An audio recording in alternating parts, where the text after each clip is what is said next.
Sarah with Craft Test Dummies. I am here with Jen Starr at Art Anthology, and she's going to show us some really cool new paint mediums that they have. Hi, Jen. Hello, how are you? Good, how are you? What Good. have you got for us today? So we're going to play a little bit with some different mediums. I have dimensional crystals, which is my line, and these are kind of a nifty little formula. It's all blended to do different things. So they're going to keep its translucency. So if you wanted to paint over a dictionary page or a stamped image or photo tinting, it keeps its vibrancy, but yet it's still going to be really clear underneath it.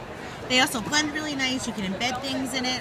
I'm going to take some of the mermaid color right now onto a palette knife, and I'm just going to, just to show you what it does, I'm going to put it on kind of thick with the palette knife. And you can get it nice and opaque, or you can leave it translucent and let it see underneath it. So then I'm going to take some, I have some shaved ice here. This is Stampedis. And I'm going to just sprinkle some in there just to give it a little extra sparkle and embed that in there. And maybe I'll play with a little embossing powder.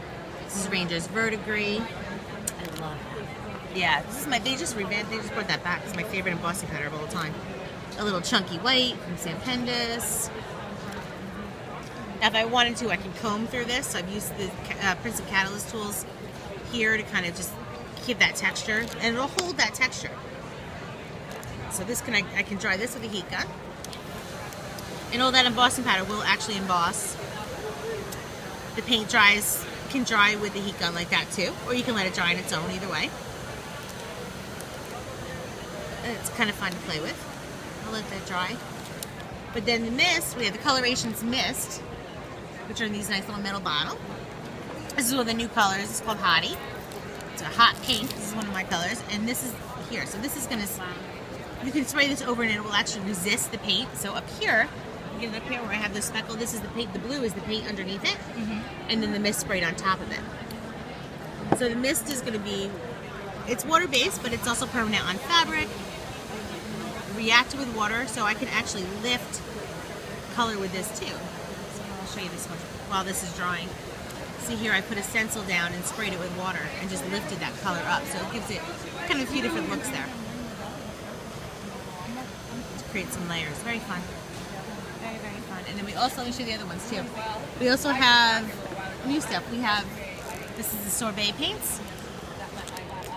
The Sorbets have painted labels, so these are going to have mica and glitter. They act the same way as the dimensional crystals, they just have a different tip on them. We just have some new colors, these are metallics. So this is going to be gold. We have copper and silver. We just came out with a new stone paint, which is really fun. And then we have the velvet paints, which are over there. I didn't get them out yet, but those are more of a matte finish. So it's really fun stuff to play with. Thank you so much, Jen Starr. This is Sarah with Craft Test Dummies and Art Anthology. Thanks, guys. You're welcome. Have fun.